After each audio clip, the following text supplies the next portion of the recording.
Welcome to Hometown Culture, your Orlando Magic podcast, where your host Seth will be unpacking the news every week. Hey everyone, welcome to the first episode of Hometown Culture.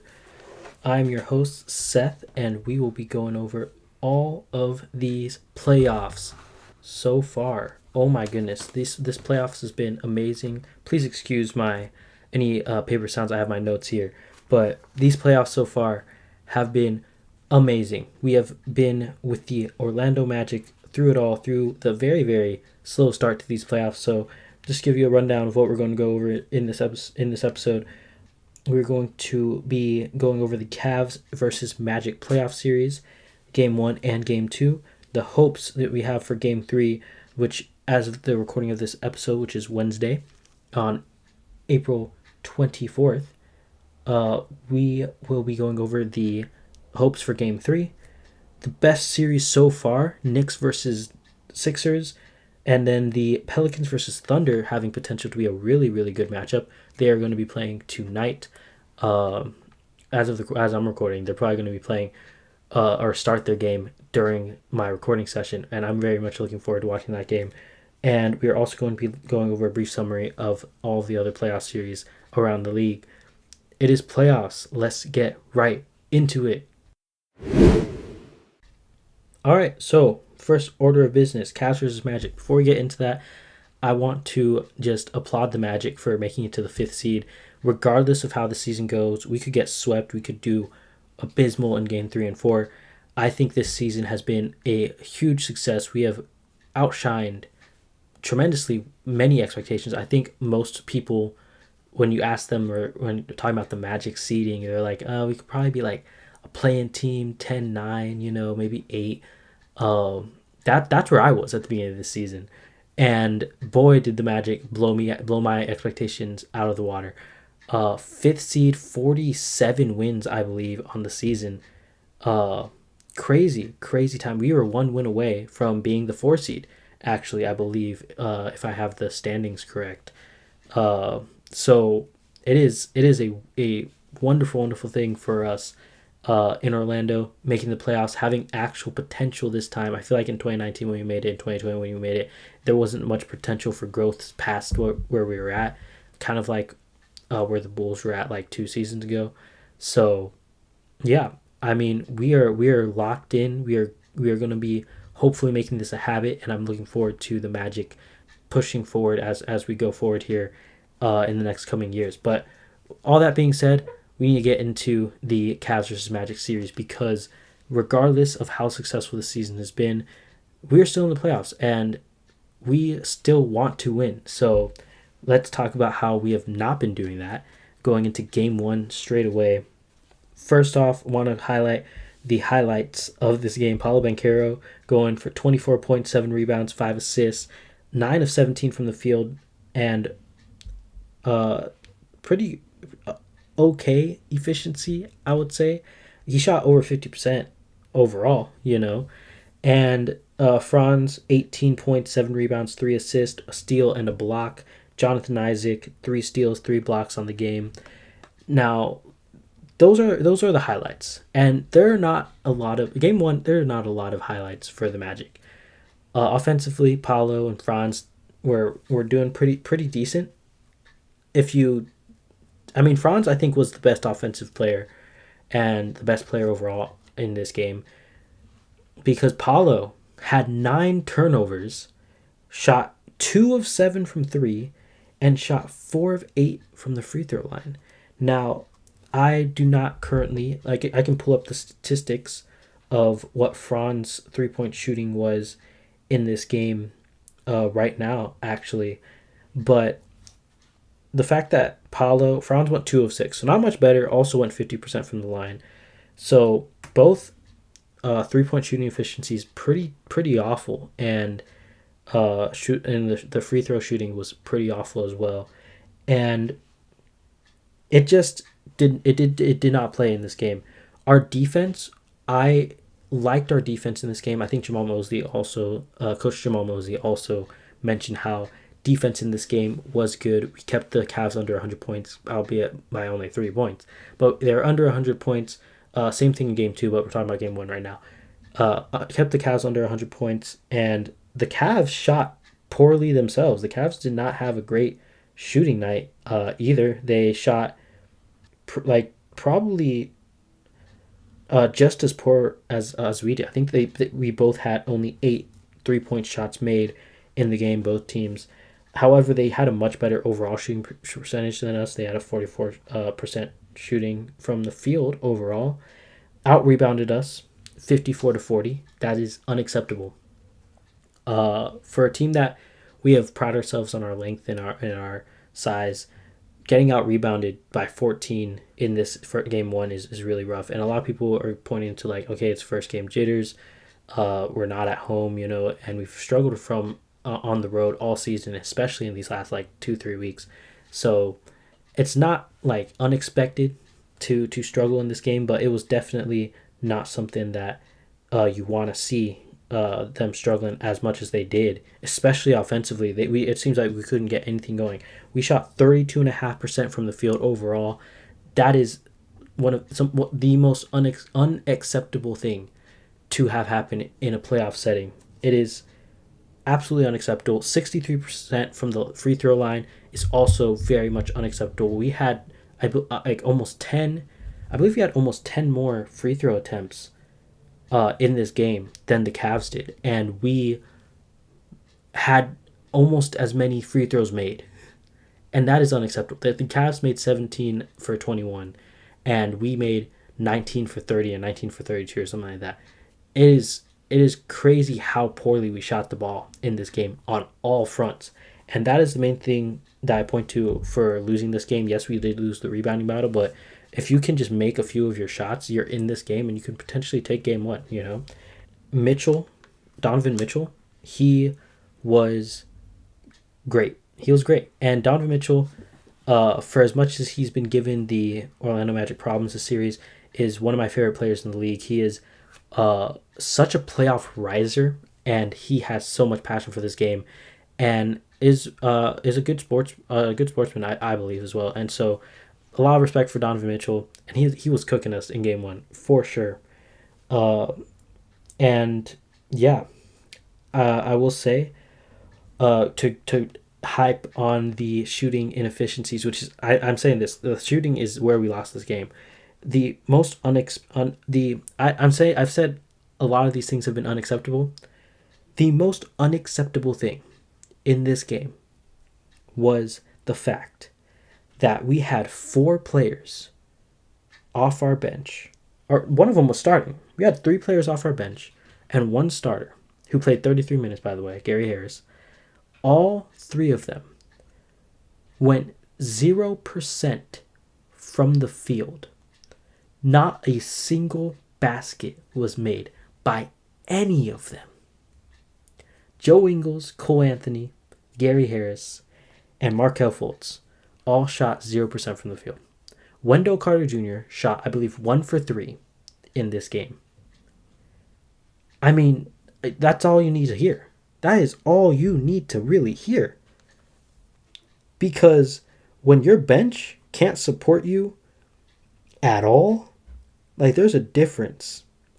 When you're talking starters need a carry in the series, there's a difference between just having your starters and nothing else, and having your starters and your bench play a limited role, because your bench can play a limited role, get lower numbers, but no bench production outside of, I believe, Mo Wagner.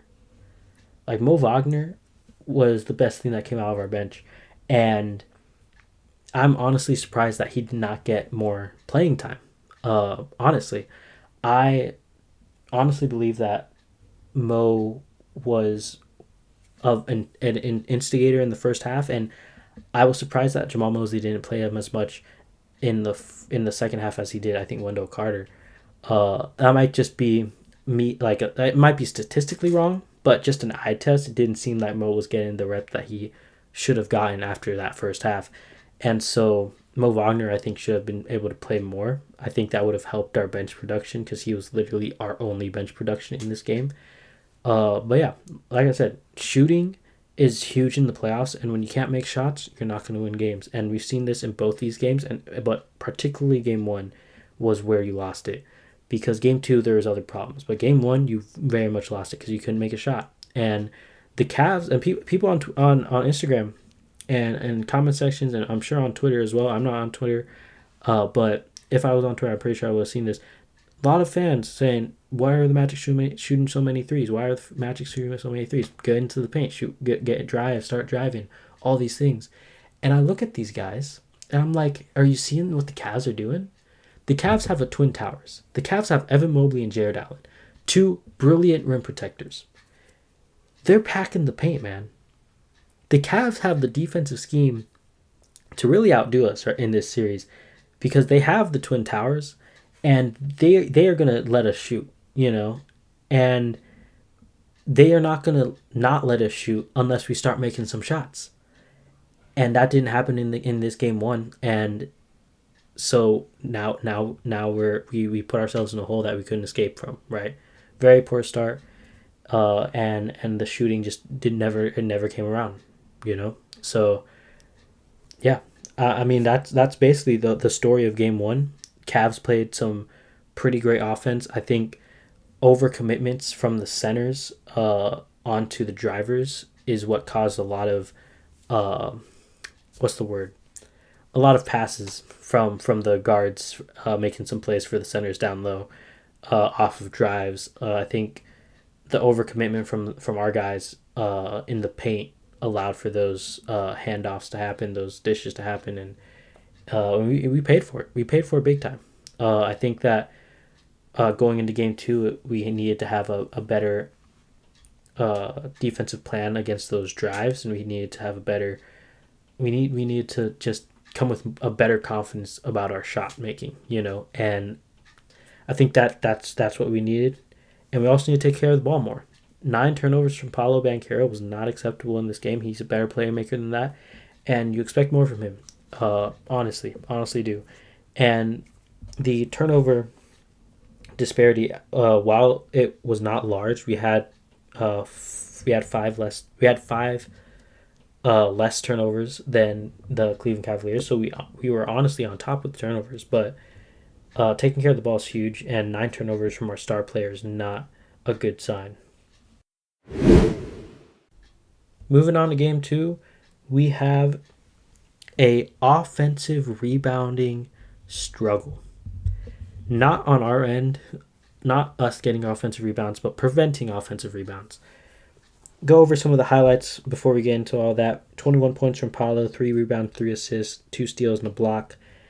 Again, not a great shooting night. 9 of 20 from the field for Paolo Banchero, 1 of 4 from 3, 2 of 2 from the free throw line. So he shot better at the free throw line, but he got there a lot less. And then Franz had 18 points, 7 rebounds, 2 assists, a steal, and a block. But Franz had a terribly inefficient night as well. 5 of 17 from the field, 2 of 4 from the three-point line, but he did have 6 of 7 free throws. So free throws, we were up in this game in terms of our free throw capabilities. But once again, we have some of the same old stuff from game 1, right? Our turnovers this game, 6 from Paulo, 6 from Franz. You just cannot have your star players turning the ball over. I said this before. Cannot have your star players turn the ball over this much in a playoff setting. And it's not going to win you games. So we need to take care of the ball more. We need to see our stars take care of the ball more. And once again, shooting discrepancies. Yeah, it was just poor shooting once again. We shot the ball 36.3% in this game. It was 29 of 80, and the 3-point shot once again was not falling. We shot 9 of 35. Free throws could have been better. It was all right. It was 73.1. Could have been better though. And yeah, shooting is just not been our strong suit, but we've also recognized that the Cavs have not been shooting their best either. And even today, they had a better shooting night than us. It wasn't even like it was in game 1. Uh, they shot, I believe, they had 12 3-pointers made, if I'm correct. And yeah, 30% from three, 41% from the field for the Cavs, only 61% from the free throw line for the Cavs, which for the Cavs, pretty good, but it was definitely not the greatest, and I think it was definitely something we could have come back from if it was not for the abysmal rebounding job by the Orlando Magic. Our defensive rebounding was atrocious, and the stats aren't going to back this up because our stats say that the rebounding battle was 48-41. I think the defensive and offensive rebounds were pretty close at the end of the game. But what does that matter when Jared Allen has 20 rebounds and I believe 9 of them offensive? Like you got to be kidding me. We really gave up 20 rebounds, 9 offensive rebounds to Jared Allen alone. That is so egregious, bro. The offensive rebounding was where we lost the game because Jared Allen cooked us on the glass, and the Cavs as a whole cooked us on the glass, getting offensive rebounds, and that led to 18 second chance points to our 9. We had 9 second chance. They had 18 second chance points. And I don't care what you say about the rest of this game. Have the Magic rebound some of these offensive boards that went to Cleveland, and this game might end up differently. The end of the game was 86-96 for game 2. It could have been a lot closer and a lot more winnable of a game without those 18 second chance points. If we cut those down even by 8, we could get 4 more defensive rebounds than we did, and cut the second chance points in by 8, and now we're within 2. Much more of a winnable scenario than being within 10. So it was very disappointing to see that in this game. The Jalen Suggs injury, definitely a factor, led to us being down 12 in the first quarter and eventually being down 22 at one point. Jalen Suggs going down, even though he's back and I believe he said he plans to be back for game 3. We'll see what his status is tomorrow, but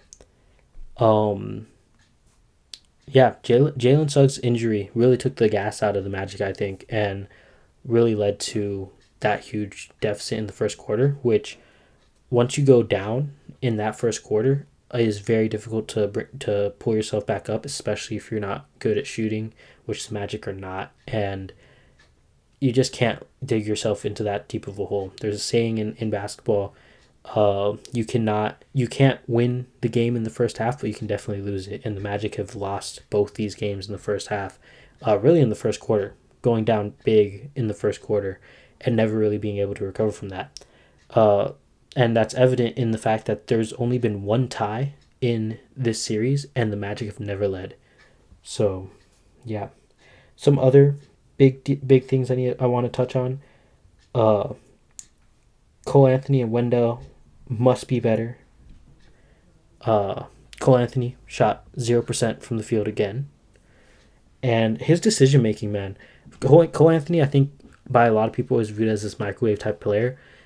I do not like Cole Anthony's decision making. And when your decision making is poor, it makes you more ineffective or less effective, I guess, in what I'm trying to say. It makes you less effective. And you really need to make better decisions if you're Cole Anthony, and hopefully open up the offense more and take wiser shots. You know what I'm saying? And then Wendell Carter must be better. Only 1 of 7, and 1 of 6 from the 3-point line. Wendell Carter has been brought in, and he has shown that he can shoot the ball well. And the fact that he has not been able to be a threat outside, same with Cole Anthony and a lot of our guys who we've looked to as our 3-point shooting, especially throughout the season. They just have been ineffective this series, and they need to be better. Like Cole Anthony, Wendell are going to continue to get reps and continue to get time in this series. I have no doubt of that in my mind. And if they're going to continue to play, they need to be better. Last thing I'm going to touch on, and it's going to blend into our Game 3 hopes, is Markelle Fultz. Now, Markelle Fultz is one of my favorite players on the Magic. He is the first Magic player, actually the first NBA player's jersey that I got. I got his Orlando Magic City jersey, the white and orange. And yeah, Markelle's been one of my favorite players on this Magic team for years now. And back in December, when people were questioning starting Anthony Black over Markelle for the rest of the season and all these things, I was one of the guys who was like, nah, Markelle has shown that he is built for this team and he can be a positive impact in this team. And boy, has it been heartbreaking watching this series with Markelle Fultz on the floor, because it's made me realize how grossly ineffective Markelle has been or is being in this series and can be, especially when the defense is really saying like, okay, Markelle's not going to take a shot. Markelle doesn't shoot threes. He doesn't even attempt to shoot the threes, right? And all he does is clog up the lane. And he's not effective enough to be able to do that, you know? And so we need to see some changes, and I genuinely think that, unfortunately, Markelle Fultz might have to be put on the bench for the remainder of this series and potentially for the remainder of the playoffs if we get out of this series, because his lack of shooting and his him clogging up the paint and just taking the ball away from Paolo and Franz to be able to play make as well. We need a true shot creator, but we need one that can shoot, that can also play off the ball when they're not having the ball in their hands. And Markelle Fultz is not that. And so going into Game 3, we need to see some changes. Now my hopes for Game 3. Basically, to start it off, there's two players I want to see come into this series.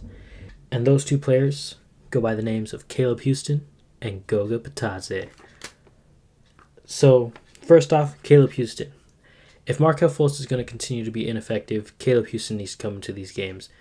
I believe Caleb Houston is not too much of a net negative on defense compared to Markelle, and I believe that his ability to shoot is far greater than Markelle's, obviously, and he's willing to take these shots, and if he can make some of them, then that opens up the floor, and I think that is worth it's worth taking the risk on Caleb in Game 3 in order to get some offense going, some true offense going. That's where our half-court offense has been awful, and I think that's something that Jamal Mosley needs to be better at, and I think that's something that the front office needs to get the personnel to make sure that we can have a half-court offense that works.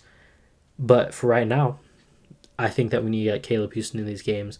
He's a shooter. I think that if he can continue to develop well as a defender and continue to develop a more consistent shot, I think that he can be a true piece in this team that can come off the bench and carry us, potentially even be like a more efficient Gary Harris in a sense.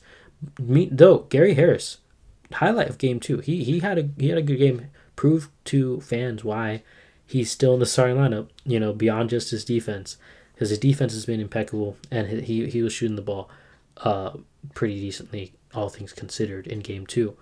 But Caleb Houston, I think, has the potential to be a more efficient Gary Harris, and I think that taking the risk on him in Game 3 will be worth it, especially if he can get it going from 3. And Goga, purely rebounding reasons. Goga is truly our only like true really big body big man. You know, we got Mo Wagner, and he's good. Jonathan Isaac has a thin frame and he's smaller. Wendell Carter Jr. is smaller. Goga's our only really like true big body, rim protecting big, and I think that we need that in this series when we're going up against the Twin Towers. Granted, how the rotation works, bringing Goga into the lineup, I do not know. Jamal Mosley would have to concoct something special to be able to implement this properly.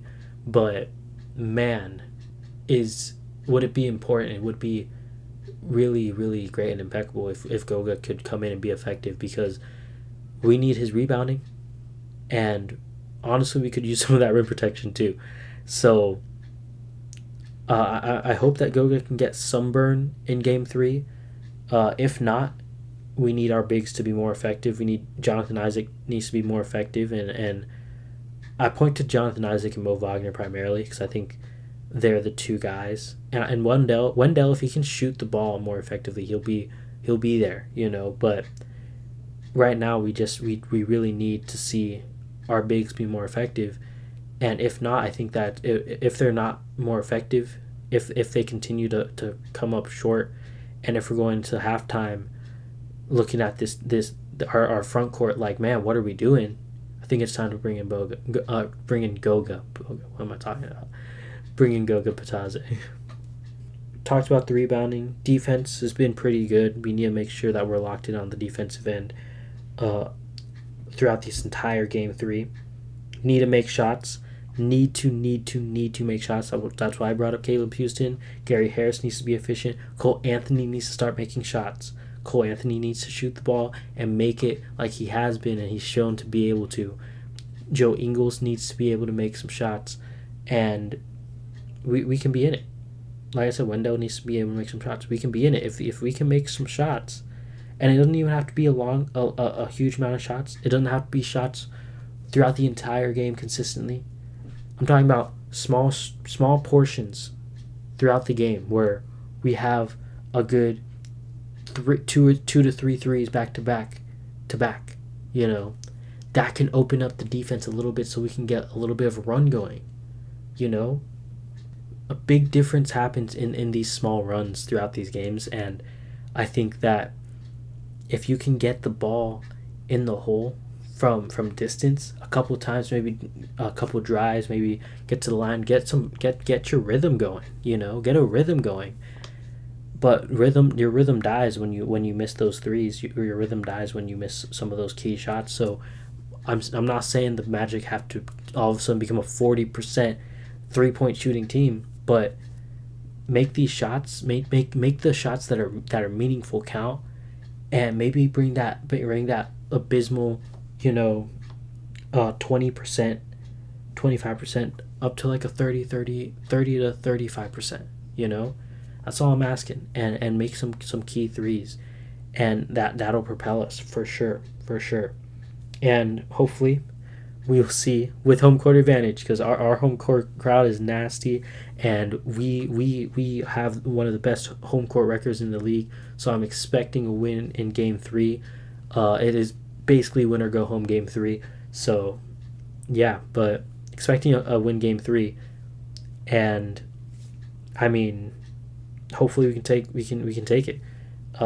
Hopefully we get our first lead of this series in Game 3 as well. Just our hopes for Game 3, man.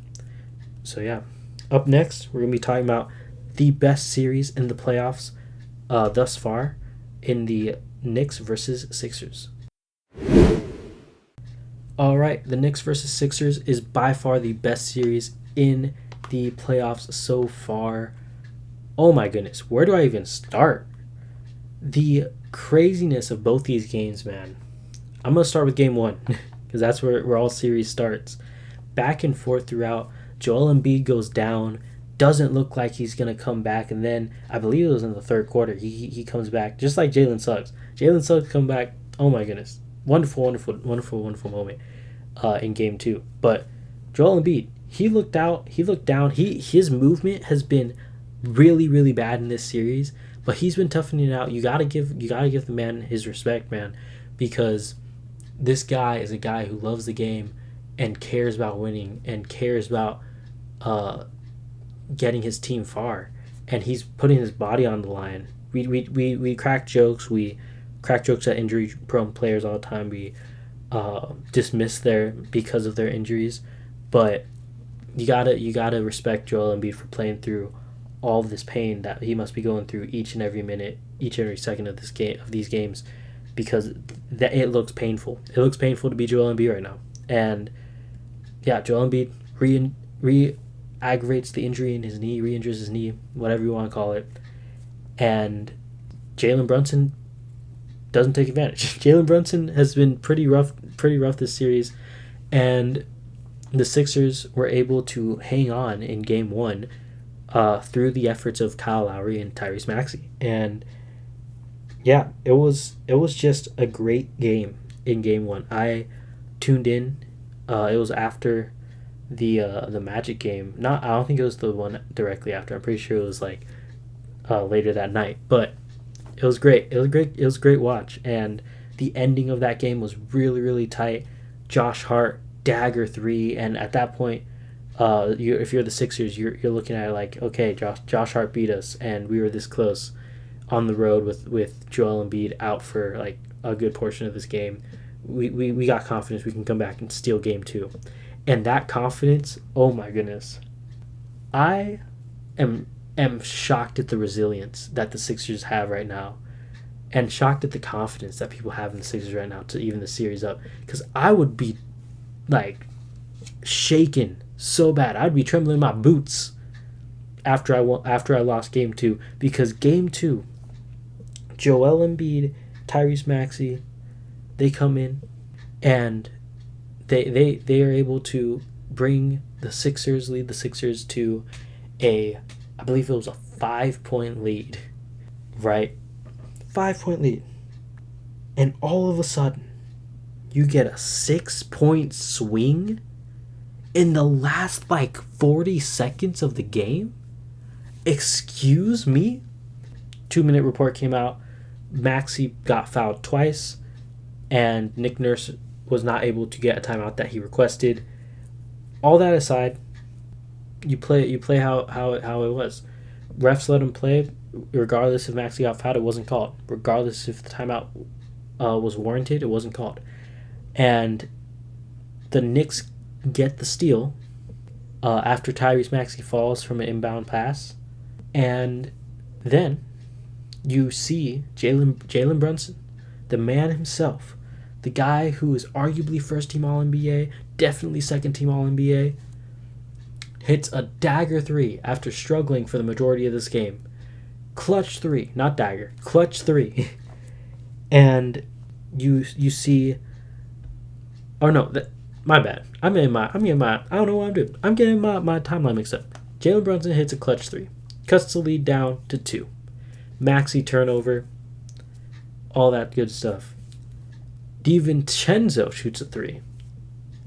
It's for the lead. Misses. Isaiah Hartenstein. A guy who I wanted on the Orlando Magic last offseason. And looking at how good he has been for the Knicks, I am so upset that the Magic did not get Isaiah Hartenstein. Like, it is painful. But, man, Isaiah Hartenstein flies in, offensive rebound, back out to DiVincenzo. DiVincenzo takes advantage. He shoots a 3, hits it, bang, game over. Not really. They had some more game to play, but man. That sealed it. That sealed it for the Sixers for that game, and you gotta hope that the Sixers can bounce back in Game 3 or 4. And if they don't, just give me a good game, because these two games been two of my favorite games all playoffs.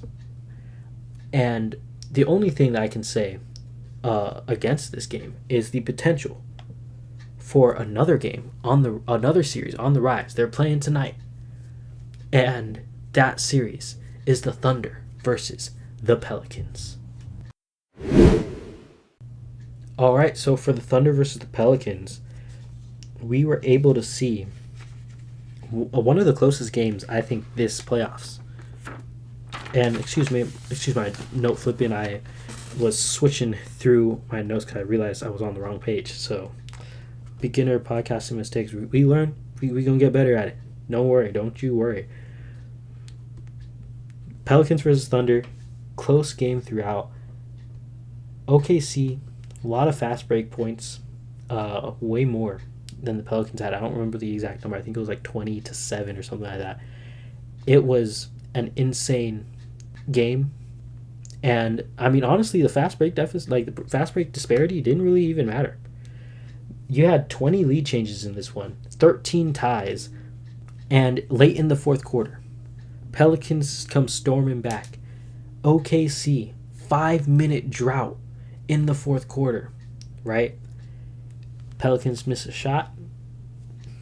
Thunder come back the other way. Shea has the ball in his hands, and Shea puts on display why he is an MVP caliber player, because he comes in, shoots it, water in, and I was going nuts. The Thunder are my second favorite team. I fell in love with them with the Durant Westbrook era. Fell more in love with them during the Westbrook only era, and then the Westbrook Paul George era, and then they went to a rebuild. That's when my Magic fandom really took off, and then and now we are seeing the Thunder's rebuild come, and the Magic. It's really cool. Both these teams who I've loved for the over a decade are coming into their own once again, and it's really cool to see. And the Thunder, man, what a great display by Chet Holmgren. Chet Holmgren able to block Larry Nance's dunk attempt, come down the other lay, Shea, floater, boom. Chet Holmgren, other end, Larry Nance, going up for a floater, blocked by Chet, again. I'm going nuts. This Thunder team is so exciting, and this Pelicans team's also exciting because this Pelicans team's more experience, and they have a lot of depth, and that's why this series was competitive this game. And I'm hoping that continues into game 2, but this Thunder series, man, this Thunder Pelican series, I think it's going to be good, and I think it has the potential to be close each and every game, just like the Sixers and Knicks games have been, equally as much for this series as well. And capping it all off with a missed 3-point attempt for the win by CJ McCollum. Absolutely insane. And I will be having my eyes peeled on this next game for sure, as I probably edit this podcast. But man, it is going to be an amazing playoffs. So many competitive series, so many competitive games, and so much more potential for potential teams to come back in these series. I think the Magic still have potential. They're not out yet. The Mavericks Clippers series is also pretty close. Let's get into the rest of the league real quick. All right, so like I said, Clippers Mavericks tied 1 apiece. Mavericks awful shooting night, almost more awful than the Magic in these first 2 games that the Magic have played. But Mavericks had an awful shooting night game 1. Were not able to take advantage of Kawhi Leonard being out. Came back, did so in game 2, 96-93, low scoring game. Love to see it. And yeah, I'm excited to see how the Clippers respond in Dallas, whether or not Kawhi is going to come back for this series. We shall see. Definitely one to watch for sure. Another one that is one to watch, Bucks Pacers. Bucks won game 1 pretty convincingly, but a lot of that due to some unconventional 3-point shooting woes by the Pacers. And I was watching this game, and I watched commentary on this game, and I watched game 2, and I was like, man, without Giannis, if the Pacers can hit their shots, they're going to win this series. And so that is one to watch. That is an upset warning right here, right now. If Giannis does not come back in any of the next 2 games, Pacers got it on lock. I believe that for a fact. If Giannis does return, my confidence in the Pacers goes down. But I'll still take the Pacers. I'll still take the Pacers. It's not going to be a guaranteed, as Charles Barkley says, but we're going to say that the Pacers win that series. Another series to look out for, Celtics Heat. I mean, honestly, I was not going to watch this series, but it's on now, and the Miami Heat are winning this game. They're up 10 with less than like 40 seconds to go. Miami Heat are winning this game. Actually, maybe not. But Tatum just hit a layup. We'll see if Miami wins this game. But Miami could very well win this game, and if they win this game, my fear is immense for the Boston Celtics, because Tyler Hero is playing out of his mind.